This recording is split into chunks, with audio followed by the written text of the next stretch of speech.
Hello, everyone. Welcome to another Mysterious Galaxy virtual event. Tonight, we have two wonderful authors. We have April Asher and Erin Sterling. Hi. Hi. Everybody. Now, we are celebrating April's release of her latest book. I wish I had a copy here, but I am working from home because I had the sniffles this morning. I'm sorry. Not The Witch You Wed. This just sounds so fun. Just this witch, Violet, who doesn't have any magical powers of her own, and this shapeshifter Alpha Wolf, who they're both kind of in a need to find a relationship. They're forced to, and so like, hey, why don't we like be each other's, for now to buy some time? And who could have thought what happens next when they make that arrangement, right? Right. Yeah.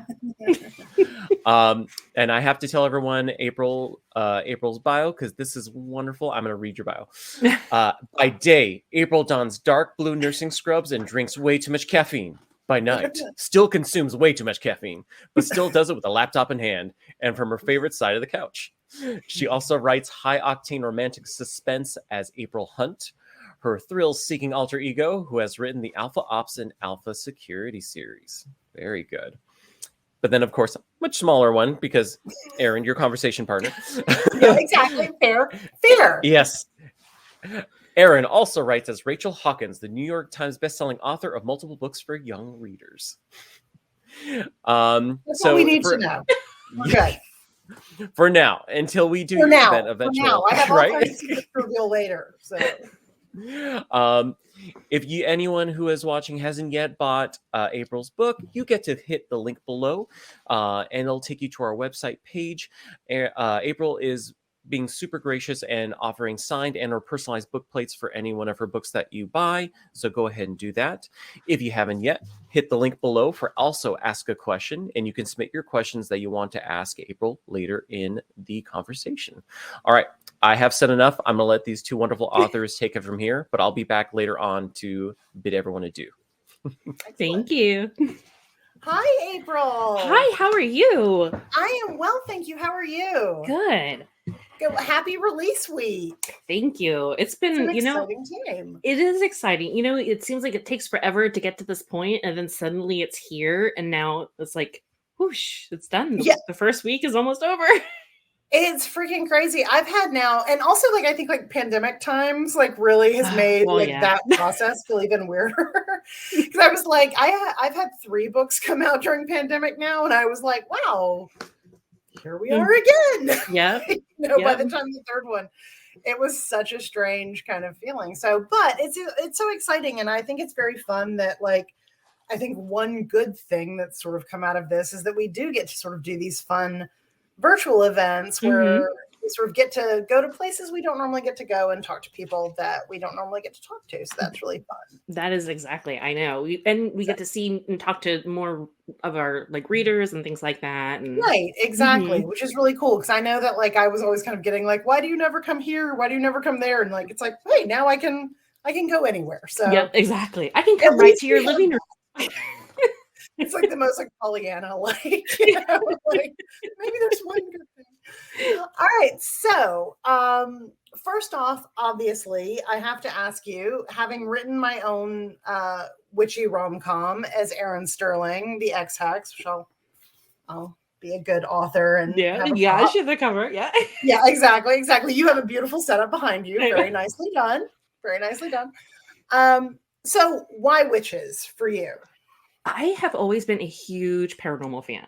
Growing up, I devoured R.L. Stine and Christopher Pike, and I was a huge Vampire Diaries before Ian Somerhalder, right, and it was just the L.J. Smith, right? Yeah.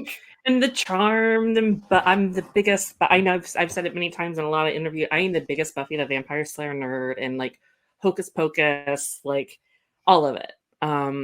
And just, when I fell into publishing and, you know how trends come and go. Mm-hmm. And then when I first started out, paranormal wasn't quite in. And so that's how I fell into romantic suspense. And I've always wanted to do paranormal. And it just, the pandemic hit and it was the right time. I needed to escape. If ever there were a time to chase one's dreams. Yeah, exactly. Yeah, no, it was kind of similar for me because I was the same, like R.L. Stine and Christopher Pike. I still have like sections of Christopher Pike books that like burned into my brain circa 1993 and they're never coming out. Yeah. And then when I got into writing YA, like that was like sort of the post Twilight boom. So I wrote paranormal YA and really enjoyed it. But I'd kind of like done as the Hex Hall series is like every supernatural creature you can think of was sort of thrown at the wall. So I kind of felt like I'd done it all in YA.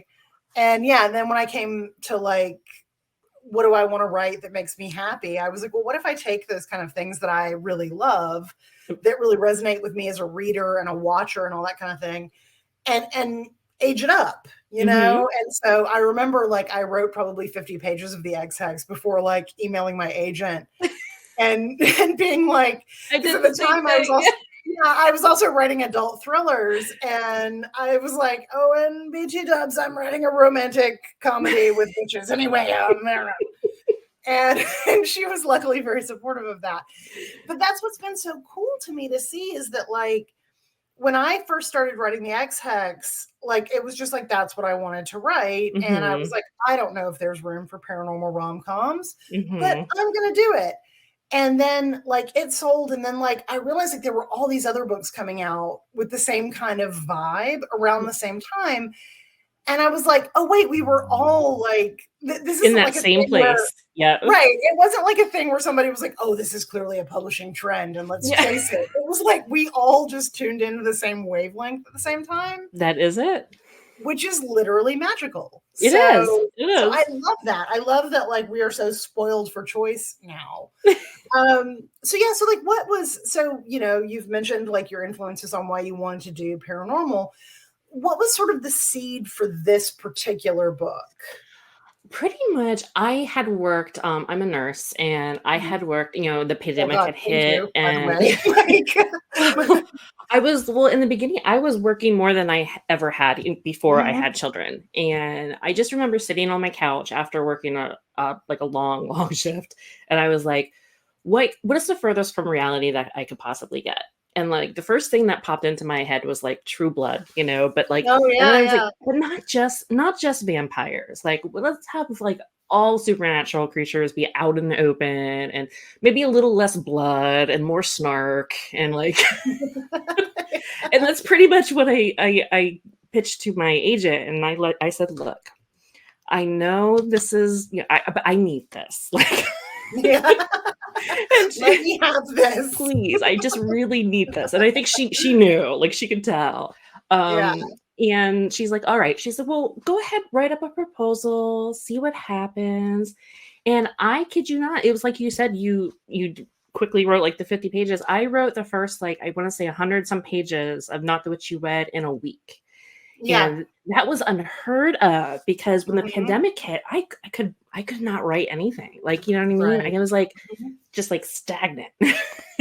No, I get it. Yeah. And it's just like everything just kind of poured out. Any like corny dad joke, any idea that I was like, that would never fly. I didn't care. I just threw it all in. Like, which is like where you get the good stuff, right? Yeah. It's like when you sort of stop thinking about like, can I sell this? Is there a market for this? I mean, like, it's so hard because we have to really balance that part of ourselves, because like we still, we have mortgages and like children to feed. I have a teenage son. My grocery bill is insane. Oh my God. Yeah, I have I have two of those too. Yeah. So, but at the same time, like I think sometimes like to stay on theme here, you hit that like kind of magic vein when you're like, I am writing this for me. And just hope that somebody else loves it too. And hopefully somebody else is going to see that. Yeah, exactly. And somebody else wants this too. Yeah, exactly. So I think that's always like really cool. And I think that's where the good stuff comes from a lot of the time. It does. And I think the readers too can sense that. Like, when you really enjoy, the story that you're writing, the characters, it definitely shows, Yeah, absolutely. Absolutely. So in Not the Witch You Wed Too, you deal with one of my sort of favorite tropes. You have like a couple of like really good romance all tropes. my favorites in there. Why Right, do like, one? Why do right. one? Just Why throw do a couple. one? When you can do that's with the XX. I was like, you know, we've got like the second chance romance. Yeah. It's a little enemies to lovers. It's, you know, it's also small town romance. It's, you know, there's a little dark academia thrown in. Why not? So yeah, so with this one, you've got like you've got a like fated mates who were like, wait, we don't wish to be fated mates. Yeah, I always say it's a different fated mates. Yeah. Yeah, exactly. Which I love. That insta lust. Yeah, they don't know it. Yeah. They'd rather poke each other's eyeballs out there, which is so fun, right? Like, and you've got kind of then the marriage of convenience with that. So like, are those tropes you're always kind of drawn to? Like, what are some other like romantic tropes you're into? They are always ones. I notice that when I start like listing out books and stuff, if I see fake dating, second chance, and especially I think enemies to lovers is at my absolute favorite. If I see any of those three like written on like the back of the cover, like a back of a book, I won't read the rest of the blurb. I'll just automatically put it in my cart. Right. I honestly like great. We should start selling books by trope. You know what I mean? So. Like it should just be like, look, do you like these things? These things are in it. Okay. Yeah. Like there's really not any tropes that I don't like. But do you need to know more? Like, I don't think you do. Yeah. No. It's so funny because like I realize like I love a second chance romance, which I think is hilarious because I have been with the same man since I was 20 years old. Oh, and so me like too. Yeah. Yeah. So it's like my ex-boyfriend is like a guy that took me to prom and he was fine. Like, you know, I have no like strong feelings one way or another about him. He's great, whatever. He's doing his own thing. So it's always been so funny to me. And I was like, am I trying to like recapture something? And I'm like, because all of my friends who have exes that were very serious are like, Rachel, no, it's really not. It's not great. But that's the romance I want to read, you know, every time. Yeah. I am such a huge sucker for enemies to lovers. And again, like, do I want to live that in my life? No. Yeah, no. But it's fun. Yeah. Just to see them just like, you know, and then right. Because a lot of the time, too, it's that thing of like, we're I hate fighting. You, but I want you. Yeah. It's so fun. That is so fun. So one of the things that I really was intrigued with this book, because we have a lot of like sort of paranormal rom-coms, and I love that this one kind of brings in like the like shifters and all that. Like it's not just witches, that you've got this whole other thing. So is that like sort of inspired by like you mentioned True Blood, which obviously brought in those things as well. So yeah, is that kind of like where that started, or did you know from the beginning you wanted to add that element? I knew from the very beginning. Like, well, first I knew Violet was a witch, and I knew Lincoln was a shifter, because those are my two. I love shifter romances. I love witch romances, but I love everything paranormal. So like, when I was first thinking about the story, I was like, well, why does there only have to be witches and shifters? Yeah. And so then I was like, all right, well, I'm going to give her a, virgin sex demon best friend. And then, you know what, let's make it a little fun. Let's do a guardian angel in there too. Yeah. and then I just started throwing different supernatural, entities in there. And I was just like, oh, well, and it breeds for like comedy too, because right. Here you have a demon and an angel facing off for like a parking spot or something. You know what I mean? Like, it's so it's just instant, it's fun to kind of conflict. Bring all of that sort of stuff in. So what are some of your other like sort of favorite like paranormal romances? Like, oh gosh. Well, back in I'm going to age myself. Back in the day, when I was trying to, I think when I was on, was I on bed rest? I don't know. But I inhaled like Charlene Harris, because I love, the Triplet and whatnot. And then, oh gosh, I'm spacing like Laura K. Hamilton. Oh my God. Blake. Yes. Hamilton. I'm telling you, I like lived for the days those books came out. I was obsessed. I remember like, I don't remember which book it was. It was like 4 or 5, and Anita and Jean-Claude the vampire were finally going to hook up. Jean-Claude. I know. Jean-Claude. And that was my ship, and I had been like reading it at work, and I had to stop right before the hookup scene. I got home, and I remember like coming through the apartment we were living through at the time. My husband's like, "Hi," and I'm like, I know. I've got to read this. I need to know. And I remember just sitting there on the couch, and my mouth would just be like, just while I'm reading, and my husband being like, "What are you doing?" I'm like, "Shh." This is just don't talk to me. Book open, mouth closed. He's learned now. I was obsessed with those. They were so good. And there was like a really kind of a big boom, I think, of like paranormal romance in that kind of time period, that sort of early 2000s. Yeah. Actually, I have next to me, just because I was talking about it on another thing, one of my favorite like paranormal romance series of all times is Rochelle Mead's Dark Swan books. I actually, hilariously, I believe, yes, I brought her this busted paperback to sign at one of her things, and this is when she was like very like high up on the Vampire Academy, and I'm like, no, Rochelle, this one. But but all of them kind of looked like this too, with like a girl with like a kind of lower back tattoo and like this jeans situation. And I loved the Vampire Academy too. I remember. They're so good. Like, oh my god, those were so addictive, and that I started reading those right after I started writing YA, and I was like, why am I even doing this?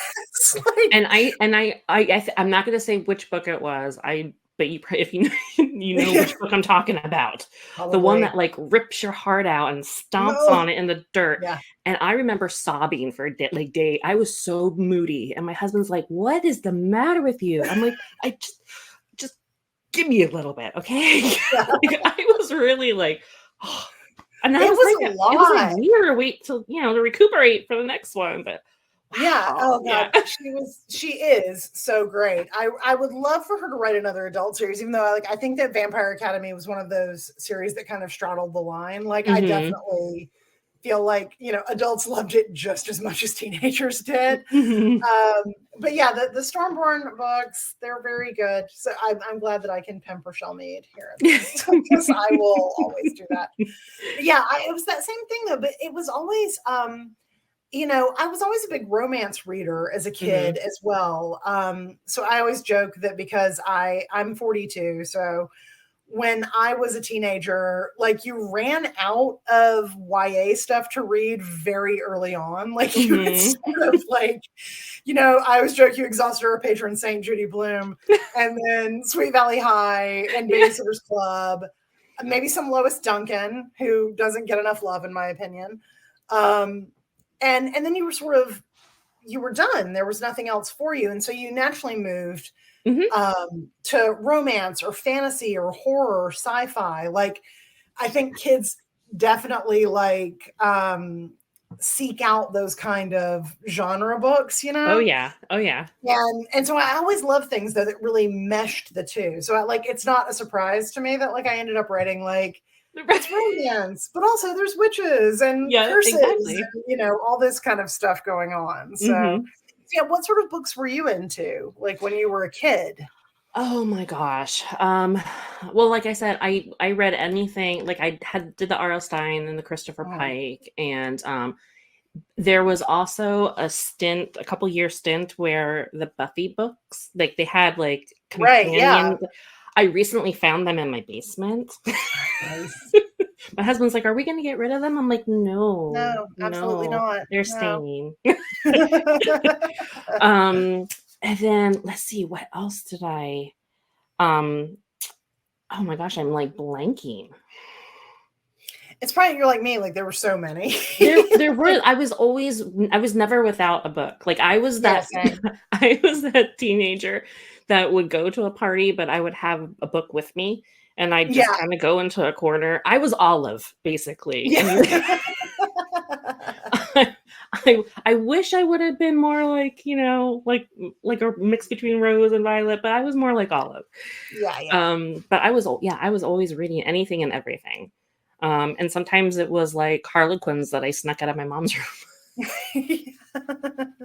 It was hilariously, my mom was not like a big reader, so I was always like trying to make her buy Harlequins because like I wanted to read them. But she got really into Anne Rice one summer, and then it was all over yeah. me. Like, I was like, oh, okay, now we're, So I always thought there was like a really funny thing of like how I know when I was a kid, I was like sneaking books from my mom's shelf. And then like I feel like it sort of switched. Like later on, like moms were taking books from their daughters' shelves, and I really enjoyed that. My mom does that to me now when she visits. Yeah, she'll come and she'll look on my bookshelf. Like, what have you got? Yeah. So yeah, sneaking the books is a very fun thing, as DJ here is pointing out. It's a good time. We love to sneak the books. And I always think that my mom had to be like, the mummy must be in her room. Like, where else could it be? So speaking of those kind of formative things, how did you get started in writing? Like, what was kind of your journey like? So basically, I've always like written stories. Like I remember when I was a kid, my mom one year, I think it might have been for Christmas, had got me like a kid's typewriter. Yeah. And I wrote stories and I forced everybody in my family to read them. But then as I got older, I went to nursing school. I met my husband in college, then I started nursing after college, kids, family. And then I didn't really do any writing, you know what I mean? That real world just kind of, sucked me in. But then I was on bed rest with my first child and I had nothing to do. Yeah. And it was at a time where Twilight was really, really big. And I remember reading an article that Stephanie Myers had did an interview, and she said something about how, she was a stay-at-home mom, and she filled her afternoons when her kids were sleeping and she wrote. And I'm like, well, I'm on bed rest for a month and a half, so let's see what happens. Oh, I'm telling you, right? You have no idea that story that I wrote while I was on bed rest. I did every faux pas known to man. I think it was like 450 pages. It was like single space. Like one of these times I have to try and find it. But and then that just kind of lit a fire. Then I didn't do anything with that. But then I was on bed rest with my second child. Yeah. For even longer. Yeah. And it was actually my best friend, Tiff Marcello, who's also a writer of romance and women's fiction. We were nurses together, and at 3:00 in the morning one time when we were having our TV dinners, we found out each other wrote, and she's like, you really should do something with that, because she was in the process of querying agents and stuff. And that's actually how she kind of kicked me in the butt and got me moving. And yeah, that's ended up querying, got the agent, and that was it. End of story. Yeah. Well, publishing, here I am. Yeah. I kind of like came to it in a very similar way, just in that like that same exact thing. Like I'd always written as a kid. I'd won little like writing contests when I was in high school and things like that. But I never really thought about it being a job. It was just something fun that I did. And then I really got on like this treadmill, and that same thing of like I got married and I was having a baby and I was going to grad school and I was teaching. And I was like, this is my life. Like, this is what I'm doing. And then in my case, I got like really caught up in sort of like weird bureaucratic red tape with like finishing grad school and getting my teaching certificate, because I was on an emergency certificate, and it was all just a mess. And so I'd been teaching for 3 years, and they were like, well, but you still need to do student teaching. So you need to quit the job you've had for 3 years doing it professionally and go intern somewhere for free. And I was like, well, that's not going to work. And I just suddenly had this, so I had to quit my job. And I'm like, well, it's now or never. Right. Let's just, my sweet husband, who was also teaching, cashed out his state retirement so that we had enough money so that I could stay home for a little bit while we just sort of figured out what was next. And I ended up, and it was the same thing. It was that sort of post-Twilight world. And I was like, and same, I'm just going to write the most indulgent thing I can think of. Just for fun, kill some time. I was like, witches and vampires, and they're in boarding school, and it's, and all this. But I was able to kind of clean it up, and then the same thing, sort of got an agent, the book sold, and then, and now here we are. Yes, exactly. So it is funny that there's kind of like dark nights of the soul, and occasionally the like fulcrum points, which is really nice. Yeah, that's it, exactly. So now I know, like you. I also write under 2 names. So Erin Sterling for the paranormal rom-coms, Rachel Hawkins for my YA, and also my adult thrillers. And you write as April Hunt with romantic suspense. Mhm. So, same. I mean, I know the answer to this probably, but for anyone else, like why 2 names? Well, they're both so different. My April Hunt, this writes very steamy, romantic suspense. There's always humor in it, as my agent will say. Right. I always find in those awkward times where I'm supposed to be going really serious, my characters tend to put humor in. But they're just so different, and the romantic suspense is based in real world. There's car chases, there's bad guys that need to be taken down, there's ticking clocks, there's it's a lot more it's a lot more serious, you know what I mean? Like just like your thrillers. And right. I'm Not That What You Wed is so different than anything else I have ever written, and I just kind of wanted to show that. I kept April honestly because I knew that once we start doing book events again, that if I if I called myself, Mary, all right. Yeah. If I were at a book event and someone said, "Hey, Mary," I would just keep walking. Like I wouldn't mean to, but I would just keep going, Yeah. And so that's why even if I come up with like 50 pen names, every single one of them is going to be April, because I can't. Right. No, I get that. Luckily, Erin is my middle name, so it's not like totally like foreign to me. Yeah. But I did have like a really weird thing recently. I stopped into my local indie, and they had a bunch of books for me to sign, and it was just like stacks of like, here's The Wife Upstairs, here's Reckless Girls, here's Did the you say, XX, okay, and which like, name? Because the other day. Yeah, I really had to take a moment because so there are many copies of like Reckless Girls that sort of have like an E starting and then it becomes an R, and there's many of the XX that are the reverse. So I was like, and I'm genuinely terrible. I realized I was like, I'm even wearing like my R necklace right now in case anyone forgot what my real name is. So yeah, it is though. It's tricky. I've kind of been like, maybe I should have kept Rachel.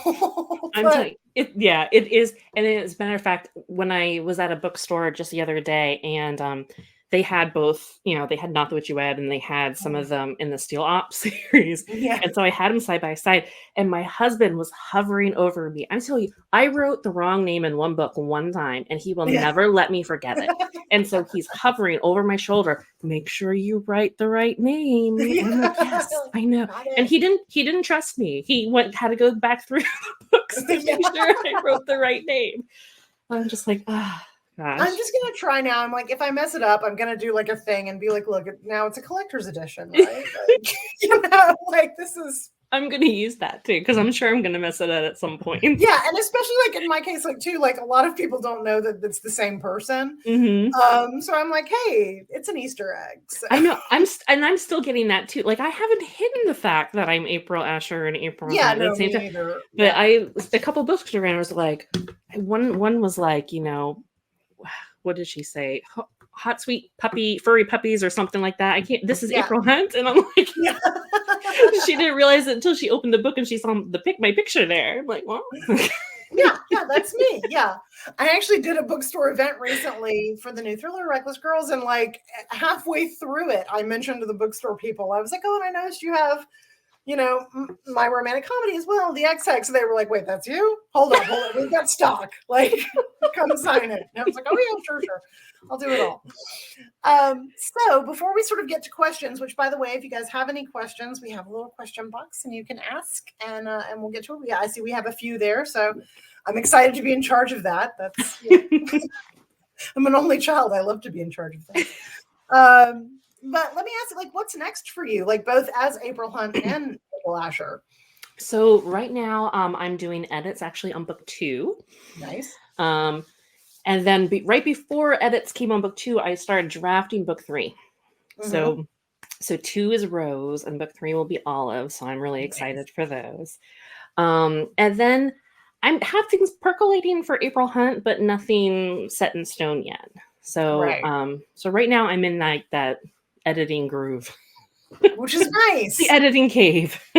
Which is nice. I'm in the editing cave for the Rachel Hawkins thriller and the drafting cave for the next Erin Sterling book. And I really prefer the editing. I was gonna ask you. I was like, all right, do you like doing the drafting, or do you? No, I absolutely hate drafting. I hate it so much. And it's so funny because my best friend, who's another local writer, and we write in coffee shops and things, she loves drafting. And I'm like, no, this is the worst part. I just want it over with and let some genius tell me how to fix this. Now, are you a plotter or a pantser? I am now a plotter. I used to be a pantser. I was a pantser for like 10 books. And then when I moved to the adult thrillers, I had to plan. Yeah, I was gonna say, like, you kind of had to plan that. Yeah. There was some thriller writer that I talked to that was like, I don't plot. And I was like, are you a demon? Like, are you like, do you have magical powers? Like, please tell me them. Tell me what ritual you did. I will do it as well. But no, I have to plot now. But what was interesting was that learning to plot for the thrillers then was very helpful for the romances. I realized that. And I don't need a super formal outline before I start, but I like a good kind of like 10-page synopsis of just like, these are the beats. And then, of course, if I decide to change something, and I always do, I let myself go with it because I think that that's like, you know, that's where the magic kind of happens. Like, you know, I don't want to ever like lock myself into something. And so, yes, our publicist, Sarah, is like, was that Megan Miranda? And yes, it was Megan Miranda. Megan Miranda. And it wasn't just that, like, she was like, oh, I didn't plot that. It was that she hadn't plotted a book that, like, the story is told backwards.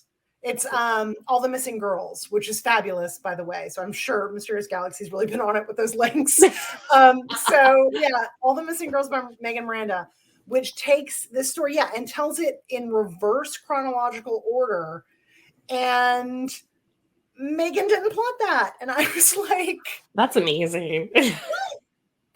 She's the coolest. So yeah, I could not believe that. But that's the thing. So yeah, mine is like a loosely, I guess I'm like a plotster. Yeah, plotster. Yeah, that's what I am. I'm a hybrid. Right. Yeah. But I think that that's kind of the best way to be. Like, you want like a roadmap, but you also want to allow yourself pit stops. Creativity. Yeah, exactly. I always say, I always start off with like an itinerary, quote unquote. But then at some point, my characters do go off-roading. Yeah. And sometimes it's hard to get them back onto the ATV, you know? Like, yeah. But I think that that's kind of, it's nice to kind of keep it loose like that in the drafting stage, because again, that's kind of where the best part of the stories usually come from. Yeah, exactly. Like with the thriller that I just turned in a while ago that's in edits right now, you know, I'd plotted it out pretty firmly. And then when I wrote it, I realized that like there was an element of it that was just a little too sad to me. And I kept sort of going like, oh, what is it? And I'm like, oh, wait, there's this whole extra twist that needs to happen. And you know, and I couldn't know that until I wrote it. Right. Is the thing. So, which is annoying. I know. Don't you just think of it the first time? And exactly. Like, why is this so hard? Yeah. And speaking of like, how long does it usually take you to work on a book? Oh God. You know, every book is different. Like Not the Witch You Wed, I said, like, I wrote that one really fast. Yeah. That was kind of unheard of for me. I would say probably on average, maybe 2 months for the first draft, I would say. Yeah. And then, like you said, the editing part is, and the revising part is usually what takes me the longest, because trying to look at the overall big picture and stuff. But second books for me are always harder to write, you know, and this one definitely took a lot longer than Not the Witch You Wed. Yeah, no. Like I said, the book that I am drafting right now is the sequel to the X-Hex, The Kiss Curse, and it has eaten my life for like the past year. I wrote a whole other book in the middle of working on this book because it was a second book, and also because I realized about 4 months into writing it that I was writing the wrong couple. So that would do it. Yeah. Why aren't you guys meshing like you should? And then I'm like, oh, it's the wrong guy. Yeah. Okay. So God love my editor, who I emailed like, 2 months before the book was due, and was like, I wrote the wrong hero. I'm so sorry. So, but yeah, those second books are really tough. But so yeah, same. I like about 2 months for a draft, but then I also, it takes me a long time to edit. Right. And I also like a solid sort of like 2 months or so of plotting before I do that draft. Yeah. For me, I need to, like I said, I need a long cooking time. Yeah. Yeah. I've gotten to that stage too. Yeah, which is things need to marinate. Exactly. And when I dive into things without sort of giving them that time, that's when I tend to get hung up. Like I need to like make Spotify playlists and make Pinterest boards and all that kind of stuff. So yeah. All right. So I'm going to see what sort of questions we have. So, okay. So the first question is, what was more indulgent to write during the pandemic? The paranormal plot or the paranormal aspects of the characters? Ooh, gosh. I would probably say I really liked kind of doing the characters first. But I mean, honestly, probably all came at the same time, because once you get those characters down, then you kind of start figuring out how they would be and how they would act and live in a certain environment and how that environment would affect them. So I watched, while I was trying to draft, I watched a lot of paranormal to try and kind of trying to kind of get myself back into the groove of paranormal. And then I just kind of immersed myself and thought about like, what would it be like if I was in that situation and in the city and, not married to my, college sweetheart husband and was back in the dating pool, God forbid. Right. That actually leads me to a thing I had meant to ask earlier too. Like, one of the cool things about this book is that it is like, a lot of these are, and mine is as well, like a small town kind of thing. Like, I think we all like leaned into like a Gilmore Girls, but there's magic. Yeah. You went for a city, which is actually, it's really cool, and it really works. Did. So like, why did you make that decision? Because it's a good one, obviously. So I am actually from a very small country town, but my husband is a New York City boy. Okay. And it's one of my favorite cities to go to, to visit and hang out for weekends and things like that. And I don't know, for some reason, when I pictured Violet and Lincoln, I don't know why, I just pictured New York. You know what I mean? Yeah, I pictured her like ordering, food at like 2 or 3 o'clock in the morning, like my agent says is possible there. Yeah. See, I live in Alabama, but I live in a college town, so that is also possible. Yeah. Like that's the secret to living in small towns. So, but yeah, I don't know why. I just always pictured New York, and I'd never really thought about like putting it in a small town or anywhere else. Yeah, I love that though. Like, I think that's the thing. Like, the stories kind of lend themselves to a certain setting sometimes. Mm-hmm. I know, like with the X-Hex, I'd always wanted to set something in North Georgia, which is about 3 hours from us, and it's a place where we vacation a lot. And I just always felt like it was a slightly like underrepresented area, maybe in fiction or whatever. Because I was like, it's really beautiful and generally kind of weird. Like, you get up there and there's a gorgeous and like very expensive boarding school up there that they're like, it's been here since 1902. And I'm like, what were y'all doing here in 1902? Why were you all here? This is like, there's nothing here now. Right. So it just felt sort of, but like, that's the thing. Yeah, they absolutely kind of lend themselves to a certain setting. All right, let's see what else we got. Someone said, April, I love the glossary at the back of Not the Witch You Wed. Who came up with that idea? Was it something you always wanted to include? Yeah, as I was writing and drafting the first draft of it, I realized that, I am creating a whole new world, and I'm kind of, and some of the aspects of like shifters and like the witches, and I kind of didn't do what you normally find in those paranormal books. So I kind of just wanted to put like a humorous twist on it. Yeah. And plus, I mean, it is a whole new reality. You have shifter councils, and you have, witches and, primas, and everybody's kind of all working together, and it is a different world. And so I figured an easy way to kind of get people to kind of ease into that alternate reality New York City is just to kind of put a glossary of terms in the back. Yeah. And then I just kind of put a humorous twist on them. And It always makes it fun. Yeah, I ran the idea past my editor, and I'm like, "So what do you think?" Let's do it. Let's go for it. I'm like, "Okay," which is very fun. Yeah, I love that. Okay, did you stress with figuring out the magic system in your book, or just let it be? Most of it just kind of came. I will say there were times where I do get like stuck, and I'm one of those ones where I'll be like, I'll just write, it'll work its way on out. It'll be fine. And then my friend Tiff will be like, we'll do plotting sessions or whatever. And she always goes, but why does this happen? That's so annoying, Tiff. I don't know. Just because it is, okay? God. It's her term for me. Oh, she's always, but why? I'd be like, darn it. Because I want to. It's my world, and I created it, and this is how it's going to be. I want. Yeah. This is just how it is, you know. I used to joke with a friend that we like the problem with writing like paranormal is that you kind of can every once in a while be like, because it's magic. You know? And then they're like, no, yeah, but, like, I use that excuse. The magic works. Yeah, and I'm like, it just works, okay? It's magic. Because it is. Yeah, because it magically is what happens.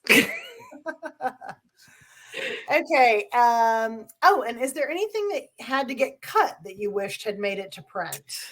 Oh gosh. It goes through so many different processes. It's hard. I don't think I had big, huge chunks. But one thing that I did, because I really kind of started, in the middle of everything. You know what I mean? There's an engagement party happening, and Violet runs into Lincoln again. So I kind of really just drop people in the world, which was on purpose. But I did kind of want to show, they are enemies to lovers. They have a history. They knew each other since kindergarten when he stole her red crayon, and I did want to show like some of those things. I do mention in the first chapter, there's a mention of like the ill-fated Halloween party. And then there's also mention of one of the things that started their feud, and that was them running for class president. Yeah. So what I actually ended up doing is I took those two scenes and I've used them as bonus content. Oh, fun. So anybody who either pre-ordered or buys up until, I think if you upload your proof of purchase, I think we said till you have through the 13th rather. You get those before Valentine's Day, everybody. Yes, and then you get it delivered to your inbox on Valentine's Day as a little Valentine treat.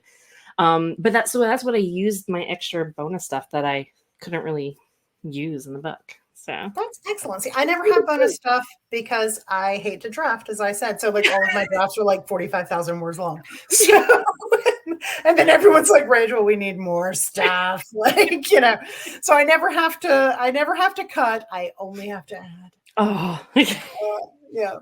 It's ridiculous. I can't believe anyone puts up with me turning in like 50,000 word drafts, but they do.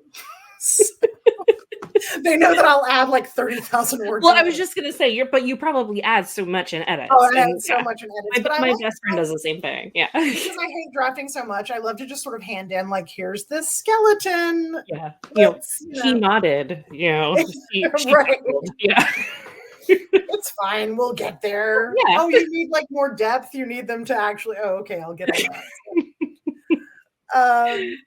My son actually is 16. He was writing a project for a theater class recently. And he told me, he's like, I feel like I'm like inherited your style. And I was like, oh, I wonder what this means. And then he literally was like, I'm just going to like kind of throw some stuff together and be like, help me make it better. I was like, I didn't birth you to be dragged like this. What? It was brutal. It was so brutal. I had to look in the mirror really hard. Okay, so April, I have to ask, do you have a favorite triplet? Who was the easiest to write? Oh gosh, obviously Violet, I think she's the first one that came to me. So she's definitely, I have a big, huge, like Violet's like that person like you want to be best friends with, you know what I mean? Like she's fun and I'm probably more like Olive. Yeah. But I yeah. have to say, like, I found myself now. She's not one of the triplets, but Grandma Edie was really fun to write. Anytime I had her on the page, I knew something, saucy was going to happen or come out of her mouth. She's probably one of the fun, really fun characters to write. We all need a character like that, though, We right? all Like need a somebody that Grandma like, is Edie. reliably enjoyable to write, and like you Mhm. always know what they're going to say, kind of. Yep. We all need somebody who's going to come to your apartment in the middle of the night wearing her pajamas and slippers and knock on the door. All right. What would be your favorite witchy / vampy / wolfy or whatever couple to ship? Any two characters of your choice of all time. Oh, that's not fair. Oh my God. That's a hard one. Possibilities. Oh Lord. Okay. Let me think. Well, I would say I think my favorite shifter is Alcide from True Blood. We won't talk about how he left the show because I was destroyed. Oh my gosh, who would I put Alcide with? My favorite witch is Willow, but I don't know that I see the two. I mean, I would read that fanfic. I would read that crossover. I'm not gonna lie. I don't know. What about you? I was really one. It is hard because there's so many really good ones. And one of the interesting things about like the paranormal stuff is that it lends itself really well to these very epic romances that sort of have this extra. I was really into Suki and Eric in the books. Yes. The True Blood books. They were great on the show. I could not stand Bill. Bill. But I felt like I really loved what she did in the books with Eric, where she really because the whole amnesia thing, like he was just a very different kind of. He was sweet. He was very sweet, and they kind of did it on the show, but I don't know. I felt like they sort of rushed it. So that's one of my all-time favorites in terms of the supernatural ships, and also because I'm going to keep going back to Rochelle in these books. There's a ship in this one that I won't spoil because it's quite the love triangle that happens. But there's a ship in this one that I like, and it's a good love triangle. Especially in paranormal, I feel like the love triangle really works when both sides are quite valid and you understand what each person is bringing to the equation, as it were. So I can't spoil it though, because I want you all to go read these books and then we'll all write fanfic together or something. Yeah. And I think as far as couples that are already in now that you mentioned Rochelle Mead, I really do love Rose and Dimitri. Rose and Dimitri is pretty classic. That was nice. It's really, really good. You got a hint of the little taboo, Yeah, it was. It was a little naughty, which was the little teacher student or trainer, when he wasn't a teacher. But it had a little, it did have a hint of the taboo. Yeah. Oh man, Stormborn is not available at this time, but that's okay. Maybe it's out of print, but Rochelle, do you hear me? Come back to this, Rochelle. Write me more Dark Swan books, Rochelle. Our names are so similar, Rochelle. So, okay, let's see. What else have we got here? What has been your favorite or your pandemic guilty pleasure / self-care activity? Oh, my. Gosh. Probably Netflix. Yeah, it's a lot of TV. It's just a lot of binging different shows on Netflix. Or HBO Max or anything. But pretty much, when my house is quiet and kids have gone to bed, the husband's gone to bed, Netflix usually comes on. Yeah, same. Now, I always joke that I was I have no guilty pleasures. All of my pleasures are extremely valid. Yeah, they're not guilty. I don't feel guilty about it. There's no guilt. Yeah, they are validated. Yeah, so same. I think that we now have every streaming service that people can possibly have. And it's literally HBO Max, Netflix, Peacock, Apple, BritBox, Acorn. Sure, let's just I don't even want to look. I've never looked at what my streaming bill is because I don't want to know. Yeah, I don't. So that was definitely one. Also, everyone in my family, which again, there's just 3 of us here in the house, we're all huge bath takers. So we have like a giant like garden tub, and everyone in our house, I think, takes like a bath like twice a day. So that's been our, like, there's a lot of like fancy Epsom salts and candles and what have you. So luckily Alabama's never in a drought situation. So. See, that's not a guilty pleasure either. That's just a pleasure.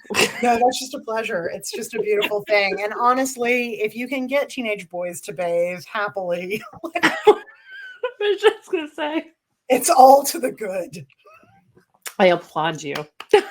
Thank you. Yeah. So yes, that we are good on questions. So I think we're kind of ready to wrap up. And magically, I poof. It is. Oh my God, that was so fun. And it's so obvious how much joy you got out of writing this, and how like freeing it was, especially for such a tough time for someone who's working in the nursing industry. Can I say thank you so much for putting up with all this crap? Yeah, like, and then also giving us all something to enjoy on top of it. Yes. Like, My gosh, you are working society both ways. Both angles. Oh, well, lastly, I have one more question for you. Where can people, our lovely readers, find you on social media? So I am on Twitter, Facebook, Instagram, and I reluctantly joined TikTok during the pandemic, like thousands of other people. But all my handles are at Novels by April. So you can find me all there. And then my website is aprilhuntbooks.com. And I do have a Facebook readers group on my page there. And that's it. What about you, Erin/Rachel? Yes, I am only on Twitter and Instagram right now, but on both I am at Lady Hawkins.